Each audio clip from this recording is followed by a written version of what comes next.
It's a pleasure to be in Montreal at McGill University. Thank you also to Dean Maoni, and it's been a very interesting day at McGill, and I'm looking forward to the Q&A session with Dean Beju. For nearly 200 years, McGill has embodied the spirit of innovation.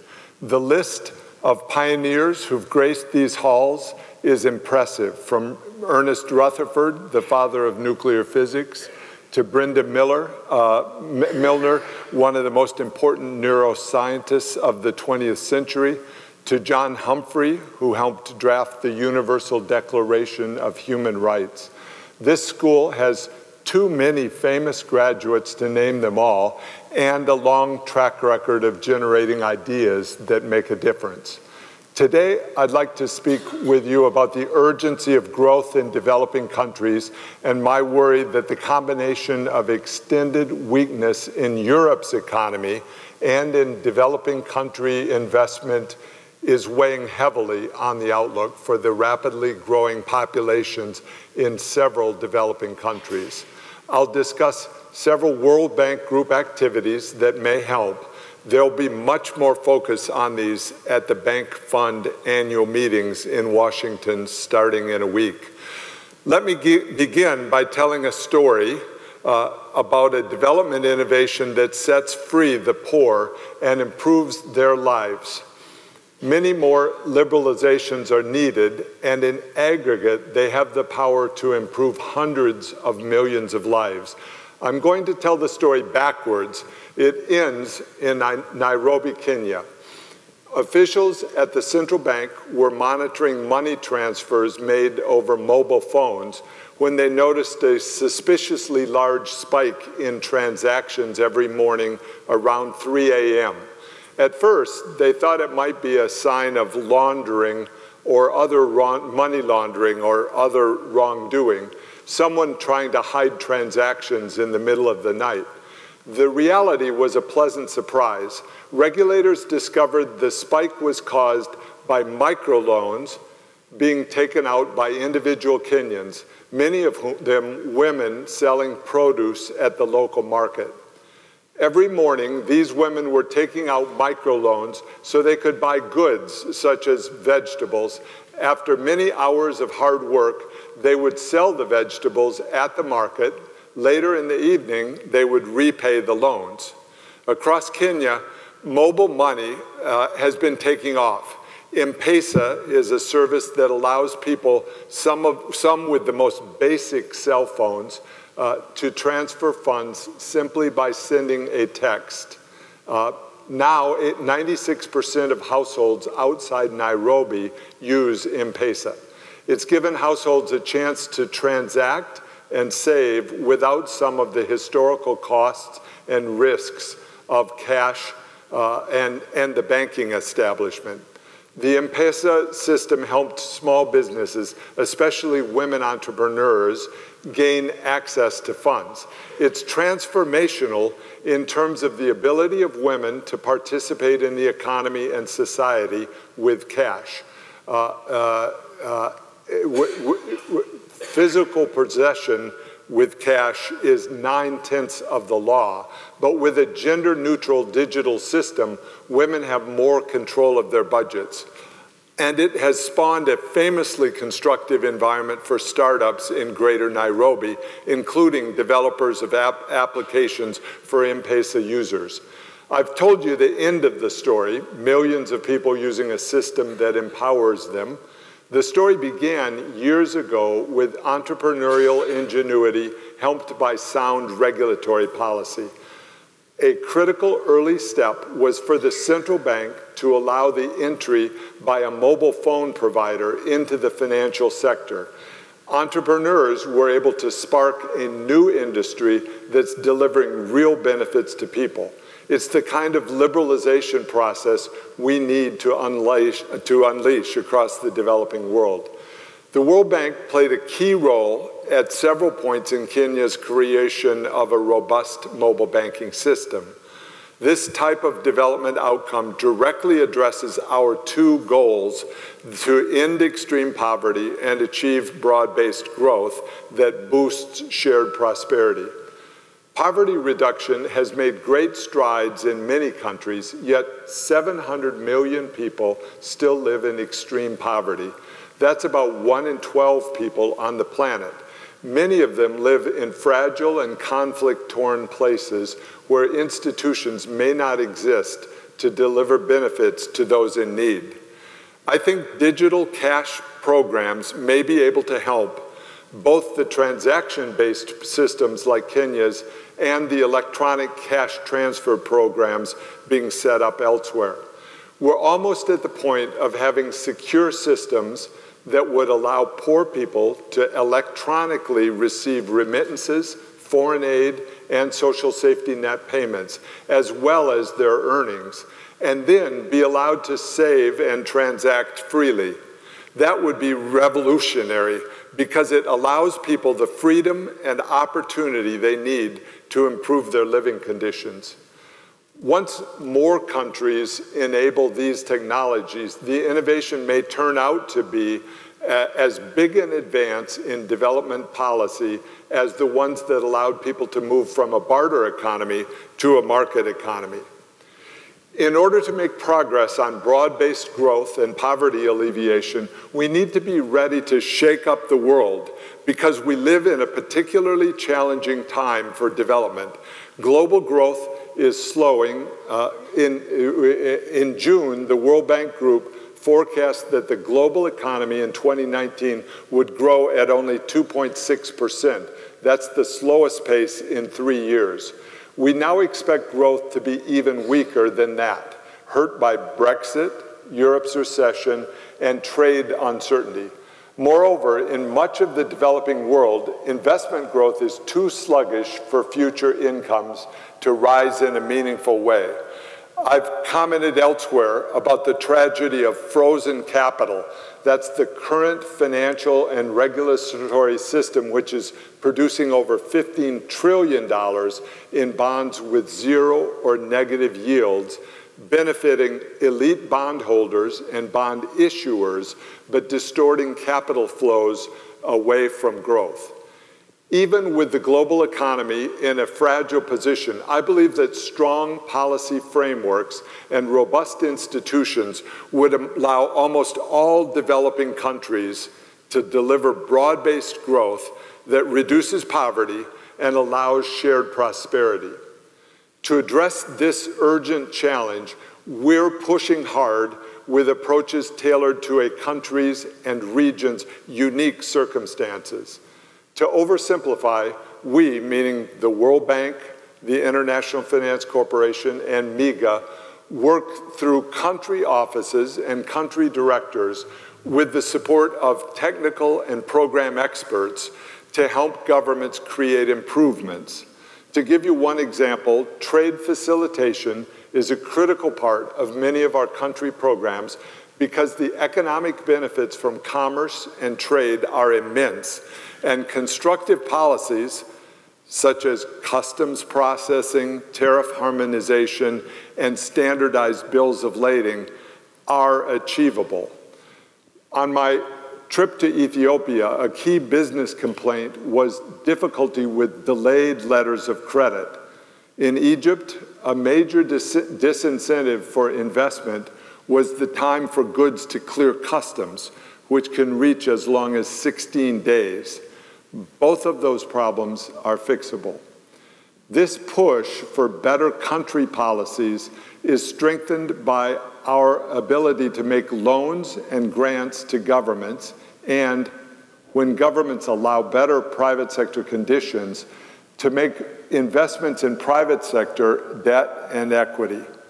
We're working cooperatively with countries and the development community to launch country platforms. The goal is to help countries prioritize their key development issues and get development financiers, including non-traditional donors and the private sector, engaged in the most constructive way. There continue to be many international groups setting up discussion groups on how to define, standardize, centralize, and instruct country platforms. But the strong view of the World Bank Group is that it's time to move forward. There's been ample discussion, and the next step for country platforms is to help countries organize in-country meetings to prioritize their activities with major donors. We're working on platforms with 11 countries so far. The outcomes will be tailored to the countries and their needs, and will be particularly focused on private sector involvement and engagement. Countries need to provide strong leadership to choose a path that works economically, socially, and politically. It's clear that the quality of policies and institutions plays a key role in explaining why some developing countries have been able to make the leap out of poverty, yet others have been unable to advance. It's also clear that development cannot be imposed from outside. Country leadership and ownership matter. The goal of our country programs and our cooperation with other donors is to have development outcomes country by country and region by region. There are many measures of success. Some of you are familiar with our Human Capital Index, HCI, which tracks country performance in health and education and tries to improve outcomes. Measuring results is an important step in creating good results. We're very pleased to be able to launch a new approach to measure learning poverty at our annual meetings next week. It looks at the proportion of children aged 10 who have achieved functional literacy, the ability to read and understand a simple story. At the heart of successful development is broad-based growth. It's been shown to be indispensable to poverty reduction and shared prosperity. A key measure of success in this area is to see people's incomes rise. My preferred metric of shared prosperity is median per capita income in dollar terms, but other measurements can work too, and we continue to keep a sharp focus on extreme poverty, defined as the number of people living on less than $1.90 per day. It's important that our work creates jobs and opportunities across different sectors of the economy and every segment of society. The urgency of this agenda cannot be overstated. The world's labor force is estimated to grow by 620 million people from 2025 to 2035. From 2020 to 2035, with most of the growth in the poorest countries. Employment is the best safety net, and we're working in many countries to address the obstacles to starting a business, as well as to address labor market demand and supply constraints and enhance opportunities for women and youth. With global growth slowing, it's paramount that countries carry out well-designed structural reforms to ignite domestic growth. No country in history has been able to sustain poverty reduction without economic growth. For the developing countries that have had the most success over the last decade at reducing poverty, growth in labor incomes accounted for more than half the reduction in poverty. To achieve these gains requires electricity and clean water, as well as progress on the rule of law, health, nutrition and education, the full inclusion of girls and women, full attention to the environment, climate, and private sector conditions, and improvements in the government's spending, tax, and infrastructure policies. We're ramping up investment to address climate change. In our latest fiscal year, which ended June 30th, the World Bank Group committed $17.8 billion to climate-related investments, and we want to do more. In November last year, the World Bank announced a $200 billion five-year target to help countries address climate challenges, putting adaptation financing on a par with mitigation. In fiscal year 2019, 30% of our commitments had climate co-benefits, beating our 28% target. At the recent UN General Assembly meetings in New York, I joined Germany in announcing Pro-Green, a fund that will address a range of climate and environmental problems. The private sector plays a pivotal role in growth and jobs. Led by the IFC, our private sector arm, we're working to create stronger private sectors that will create profitable opportunities for investors and many more job opportunities. This requires a clear analysis and understanding of a country's laws and regulations and a path of reforms or catalytic investments that will expand the private sector. One of the toughest barriers is this: there needs to be a sound rule of law that provides a level playing field so that the private sector is allowed to compete fairly with state-owned enterprises, the military, and the government itself. For many countries, this means opening up their closed and protected markets, allowing prices to be determined by market forces, and liberalizing capital flows. The payoff is that countries that make this step attract more investment, both foreign and domestic, and can generate growth that benefits a broader part of the population. Another big obstacle to investment is the amount of a country's sovereign and state-owned enterprise debt and the lack of transparency surrounding the debt. When used wisely, debt can be a good way to finance growth, yet public debt in emerging markets and low-income countries has risen to levels not seen since the 1980s, and too much of that debt isn't transparent. When countries are transparent, they typically enjoy higher credit ratings, lower borrowing costs, and better ability to attract foreign direct investment. Transparency also helps enhance public accountability and reduces risks of corruption. But we've found that less than half of the countries we've reviewed meet minimum requirements for debt recording, monitoring, and reporting. Lenders need to be more transparent as well, eliminating confidentiality borrowers, for example, in their lending to sovereign borrowers. It is also critical to have transparency, sustainability, and effectiveness in public spending.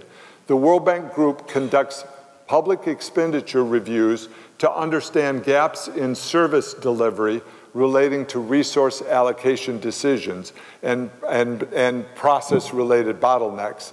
These diagnostics help countries develop more effective and transparent budget allocations, including in specific sectors such as healthcare, education, or infrastructure. Our development policy financing, which disperses against impactful prior policy reforms, that means policy reforms that the country has already taken, and then the disbursement can occur. It will play an increasingly important role in encouraging more transparent and sustainable borrowing practices, as well as more effective and efficient public spending, so that citizens can see their government's obligations and the use of proceeds. In all these efforts, we work hard to cooperate with international development partners. There's been a degree of progress in this regard, although I have to say sometimes this cooperation involves too many development conferences and international working groups. Our main focus is on the practical in-country approaches and actions that we've discussed today.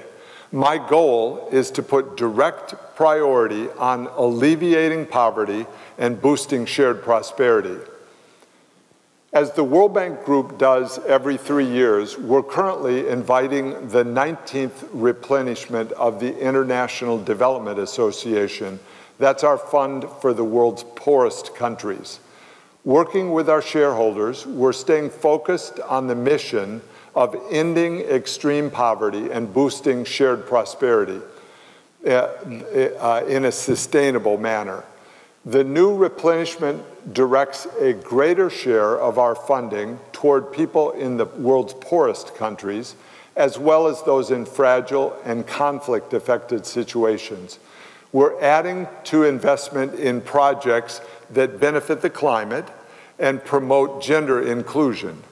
And we're becoming more efficient in how we use our resources. Canada has for many years been an influential voice in IDA and among our shareholders. With a strong replenishment of IDA, we'll be even better positioned to achieve goals we share and help those most in need. I want to close with an anecdote about one of McGill's most famous thinkers. As I mentioned earlier, Ernest Rutherford is known as the founder of nuclear physics. He conducted many groundbreaking experiments here at McGill, but before he made his name, he grew up poor on a farm.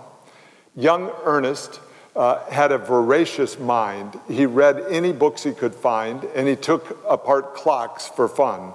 One day, he tried to build a small cannon using a brass tube and some gunpowder. When he lit the fuse, the cannon exploded into pieces. In other words, one of the first experiments by one of the greatest scientists of the 20th century blew up. Fortunately, Ernest Rutherford was stubborn. He never gave up. He kept at his work until he developed a new model of the atom, changing the way we think about matter itself. I was a physics major and remember well Ernest Rutherford's model. I've tried diligently to counteract the tendency of the World Bank's annual meetings to expand to fill all available space. But I recognize the strength of inertia. We'll have several big meetings in Washington next week, but I hope to keep the focus very much on helping countries allow their people more opportunities to improve their living conditions. At the World Bank Group, we won't give up on our goal of reducing extreme poverty. We're more focused than ever on Nelson Mandela's call to set people free from the prison of poverty. I hope today's examples give you a glimpse of what we are doing on the ground, and I look forward to the hundreds of fresh ideas many of you will bring to this important work in the years to come. Thank you all very much.